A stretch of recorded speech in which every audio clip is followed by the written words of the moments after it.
Hello, hello. Welcome to Maximize Monday. So glad to see you. Sorry, I'm cleaning off my camera. Uh, it's a very busy and exciting week as we are just a few days away from the Power of God Convocation 2025. So excited for this.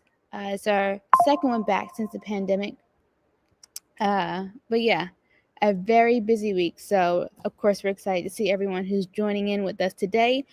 Pastor Nick is running to his office, so he'll be here in just a few seconds. But in the meantime, let us know where you're tuning in from. And if you are tuning in for the first time, type VIP in the comments so that we can celebrate you and welcome you as part of our Maximize Monday family. Love this time because it's a great opportunity for us to get to connect with each other, to hear how the week is starting out so far, and just to keep you encouraged and uplifted. And of course, Pastor Nick always drops some gems as well. So please, if you're tuning in for the first time, say hello. Here comes Pastor Nick now. Hey y'all. Just fix this. There we go. What is up with you having to flip it all I the way? don't know. It's a thing. I don't like it. I don't like it. You so spoiled. How y'all doing? Hope everybody's well today. Hi, Francine. Hello, Hi, hello. It's Power God Week. Yep. It's a busy week. We are getting ready for Power God. If you haven't registered, you can still register. Of course. Yep, you can register in person now. So definitely, if you're in the area, we want you to come on out and to register with us because Yep. it's going to be amazing. It is absolutely going to be good. Mm-hmm. So we start this week. We are getting our brains around everything, and God is good. We had a great service yesterday. Church was good as Yeah. always. Worship, preaching, people got saved, and all that good stuff. So we're so glad that you all are with us. If you missed yesterday's service, go back and watch it. And of course, our schedule today, we don't have Embrace class tonight. We don't have our MIT class tonight either. We do have men's ministry tomorrow at 7. No, we do not. Sorry, Cancel it? I just found that out. Yep. Okay, cool. So no men's ministry tomorrow night either. Praise the Lord. Good, because they got rehearsals and stuff this week going on. Yeah. Getting ready for Wednesday. Wednesday starts Wednesday morning with prayer. So we want you to register for Power of God. If you can't get here during the day, come at nighttime and watch God do some tremendous things for us. So we might be off next Monday. I'm just letting you know that now. 30% chance. No, almost like a 75, 80. We'll see how that increases. A much higher chance than that. But anyway, we're just so excited that God is doing some tremendous things. Yeah. So we've been talking about, if you haven't done so, again, please like this, share this, subscribe if you can. It'll help us out a lot. We've been talking a lot about stretching and learning how to, move beyond your comfort zone and move beyond you. There's a you haven't met yet because you haven't stretched to it. There's a you haven't met yet because you haven't stretched to it yet. You haven't learned to live into it. You haven't learned the process of metamorphosis to go through. I was thinking about something today while I was on the way here this morning, about metamorphosis and how, the caterpillar turns into a butterfly, that there's a phase where it's hidden and the phase where it's being transformed, a phase where it has to kind of wrestle its way out of where it was before. That transformation is a process. It's not instantaneous. It takes time. But there is some wrestling involved with that transformation. There is some struggle along with some change.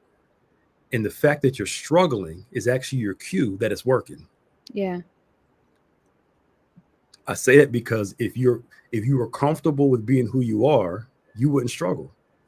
But if there's something that's fighting against this old you, that means there's this new you trying to emerge and it's struggling to get out. And you have to watch this, help it come out. Don't make it harder than what it is. Yeah. Get that thing released, because there's a you that needs to be able to come out, but you have to learn to stretch for it. Have you ever seen like the video of the? I know you have, probably, the where the caterpillar is coming out of the cocoon, is Yeah. wrestling, is fighting, it falls to the ground, is trying to figure it out, get it all together. But there's something instinctual about it that it knows to keep doing what it has to do so it can fly. Mm-hmm. It doesn't just stay on the ground; it just keeps trying. Yeah. You know, for some reason, human beings, we fall once. I can't do this no more. You know, and we just give up so fast and wonder why we never get to where we need to go, because we give up too quick. Like a horse that's born, it falls, but it keeps getting up, falls, but it just keeps going through that process until it's able to stand up on its own. All I'm trying to show you is that this demands consistency and endurance. Yep. Transformation demands consistency and endurance. And I put it like this: we often want, especially, those of us who are come from a Pentecostal camp, and I'm not knocking this, I'm just simply saying that, I weird in this. I do believe that some things are broken, but a lot of things take time. Mm-hmm.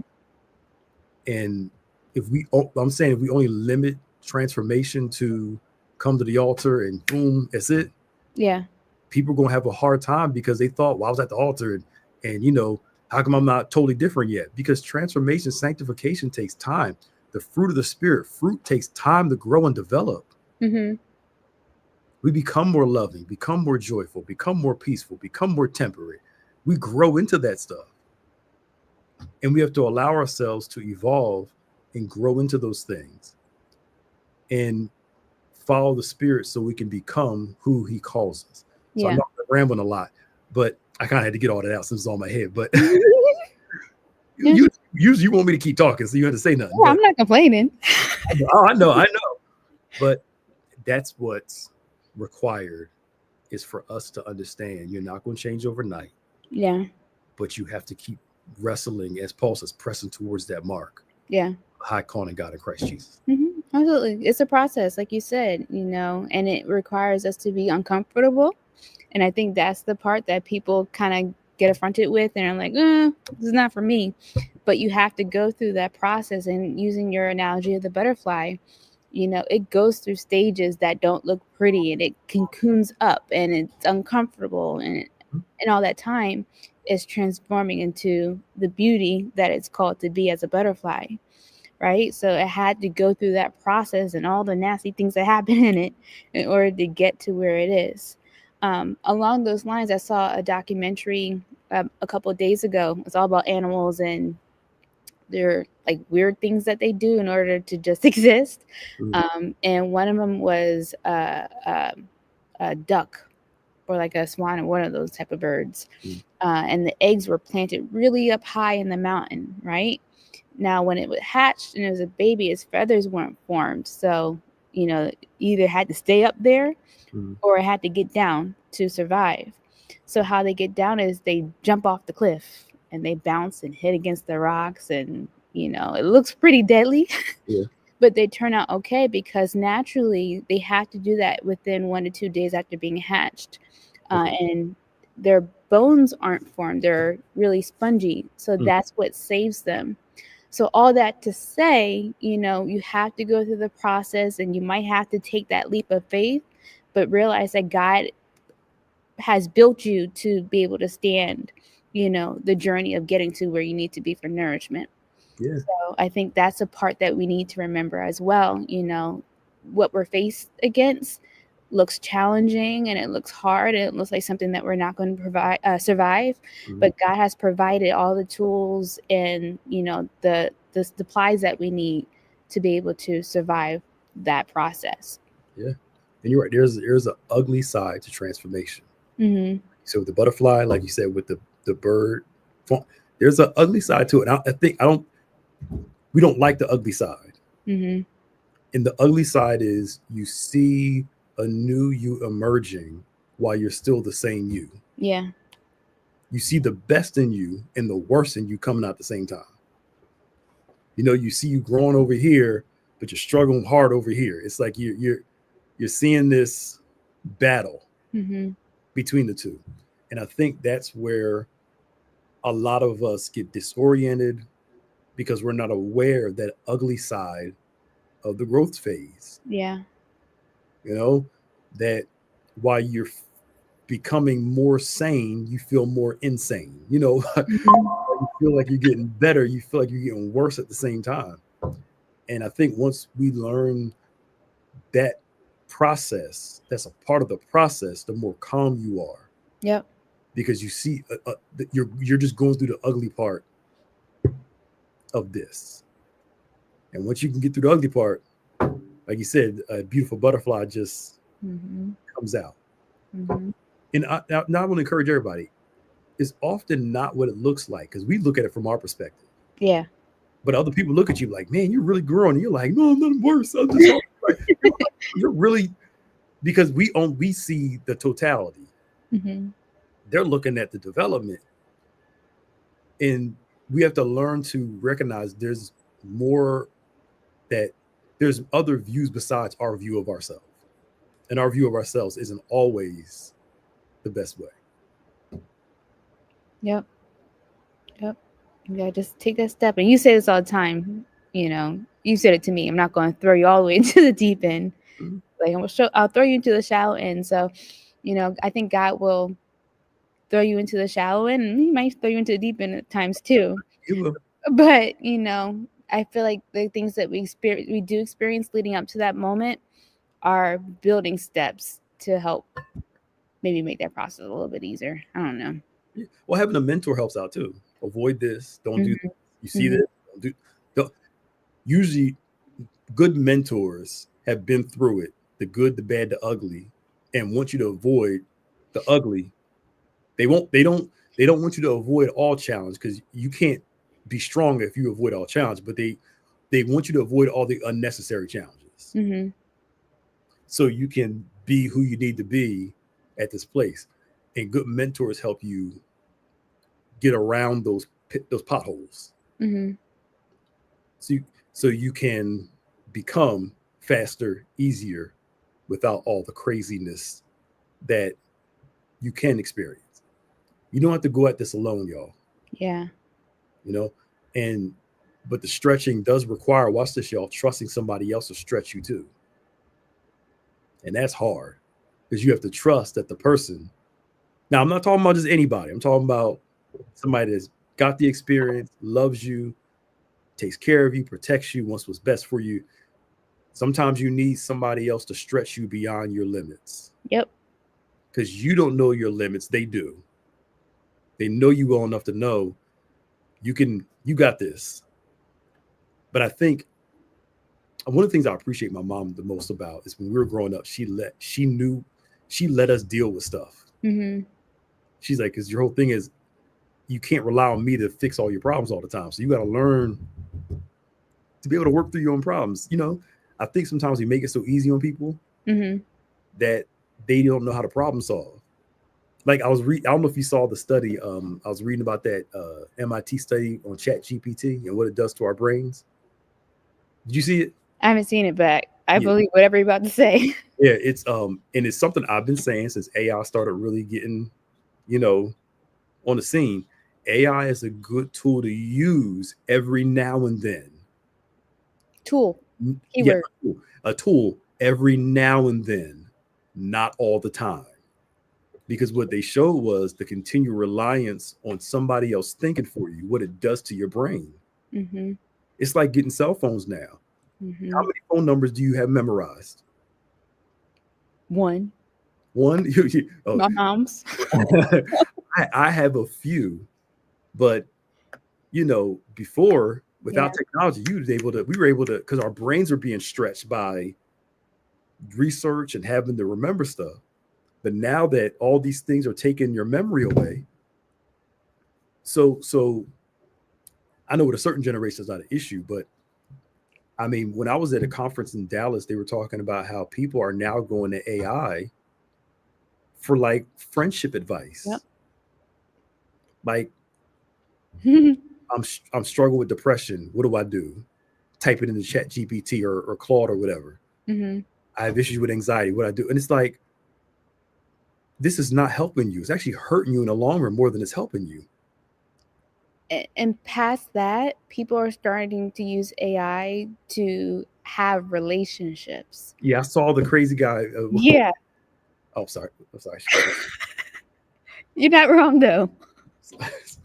And he's married, so like yeah, and it's a whole issue. But he's finding more value in that because it's meeting a need that he has instead of, real life.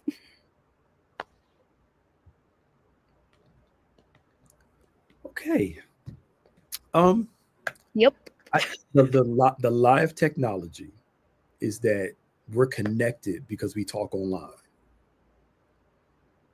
But then we wonder why so many mental health, emotional health issues are coming up because we've disconnected from people and rely on devices so much, and then we wonder why we're so emotionally off. You know, Mm-hmm. because we don't talk to people, interact with people, and get along with people. Mm-hmm. Being around people, increases your dopamine and all. It helps you like on a biological level. But I, Lord have mercy, you need people in your life that's going to help, love you, stretch you, be there for you. But you know what's crazy too? We're seeing so many people in your generation 30 and under. Well, you're over 30 now, but in See, I was liking you today. You're on my good side. mid mid 30s and under Me too. are trying to find like meetup places, Yeah. gathering places, because they're starting to see the need for human relationships again. Mm-hmm. And I asked a couple people, like when ChatGPT and stuff was starting to really get more popular a couple years ago. I'm like, if we're seeing what social media is doing to people now, what is AI going to do to people? Mm-hmm.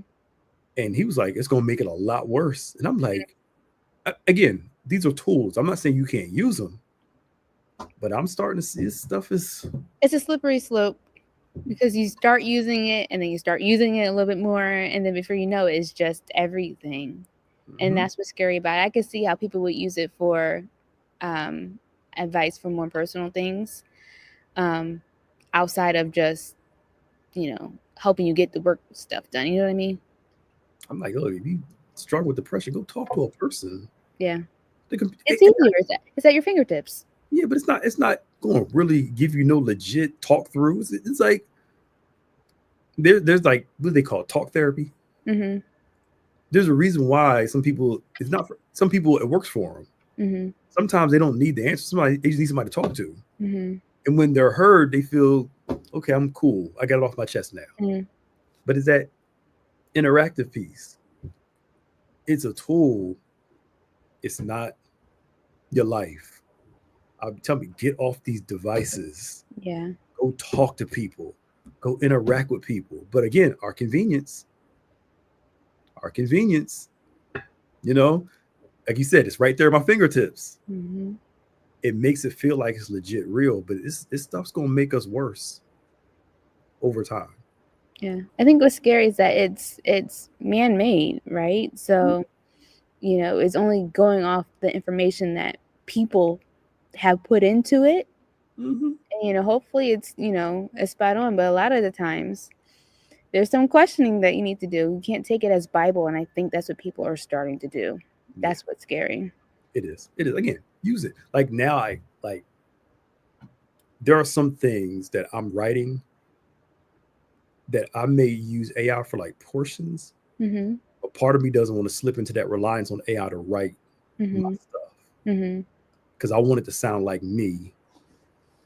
And there's a certain stretching that you get from actually doing it yourself compared to somebody else doing it for you. Yeah. And I have no problem people using it as a tool and helping you out with stuff. I know some people use AI to help them write books and stuff like that. Mm-hmm. Help is different than them actually using AI to actually write the whole thing. Mm-hmm. Like one kid graduated from college. I saw it. He's like but summa cum is the top one. Cum laude.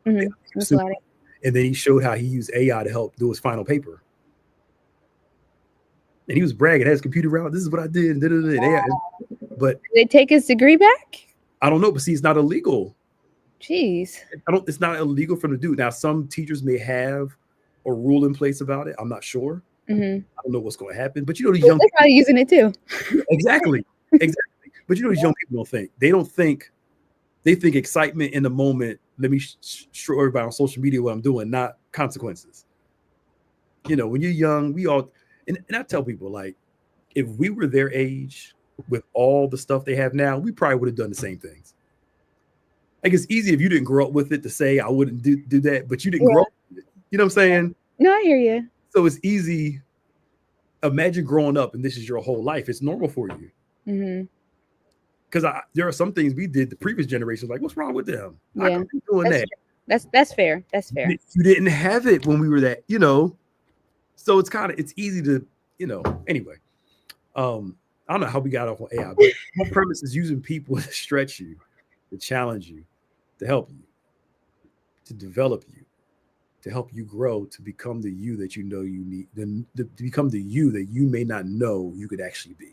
And sometimes all this is taking somebody seeing something in you, identifying it, and then you start to see it. Then all of a sudden, it can start to grow. Yeah. All right. So Keefe asked about Samson. What happened if he never fell in love with Delilah? He probably would have been fine, or he probably would have found another woman. Knowing Samson, when Delilah was going to be somebody else, right? I'm just knowing him, you know, and that's another thing with people too, is that there are people that protect your strength and people that want to exploit your strength. You have to be careful and discerning on who wants to protect you and who wants to exploit you. Because some people will look to mentor you, but it's exploitative, and it's not really for your benefit. And you as a means to an end. So I'm watching Star Wars Rebels. It's a cartoon, but you know, I love the Star Wars universe. And Darth Maul is talking to Ezra, and he's trying his characters in the thing. And everybody's like, Ezra, he's trying to hustle you because he's trying to get him to do something for him, but under the guise of I could help you be who you want to be, and they can't. There are people that are going to see something in you and are willing to exploit it for their own ends, rather than mentoring you to help you become who God wants you to be. All right. It's 12:25. I'm getting hungry for lunch. Embrace the stretch. That's a good thing. Yeah. Embrace the stretch. And sometimes, and it is challenging. And sometimes you need somebody to help you embrace that strength too. See something in you, calls you on something, and says, look, there's a better you. Come on, let's go. You can get there. Yeah. And I love you enough to help you get there. And watch this. You know they're God sent when your growth is more important than any gift you could never give them. Their greatest joy is watching you grow. Yeah. Right. And all they want is just act like you got some sense around them. That's all. You know what I'm saying? Just, you know, that's all. Yeah. They're not exploiting it because your growth is important to them. All right. Thank y'all for coming on today. Yeah. Just real quick, because I saw someone ask about Power of God. So again, this starts on Wednesday. Of course, we have our day workshops that are happening, but in the evening we have Bishop David G. Evans that will be with us, and then we have Smokey Norfolk, I think, on Wednesday as well. He's Wednesday, yep. At 7 p.m. And then I don't recall at the moment who's at our 6 p.m. But if you guys go over to our website, go to pog.com, you'll see the full lineup of what's happening each day. So go take a look, and we look forward to seeing you. Yep. We appreciate y'all for coming on. Thank God for all of you. And don't forget No Embrace class tonight. Tomorrow, No Men's Ministry. We're getting ready for POG starting Wednesday. We'd love to see you. Worship services are free and open to the public. Come on out as we worship God and experience his glory during Power of God as we're looking to see God advance the kingdom. Yep. All right, y'all. Bless you. See y'all not this next Monday. So Bye. next Monday. Bye, y'all.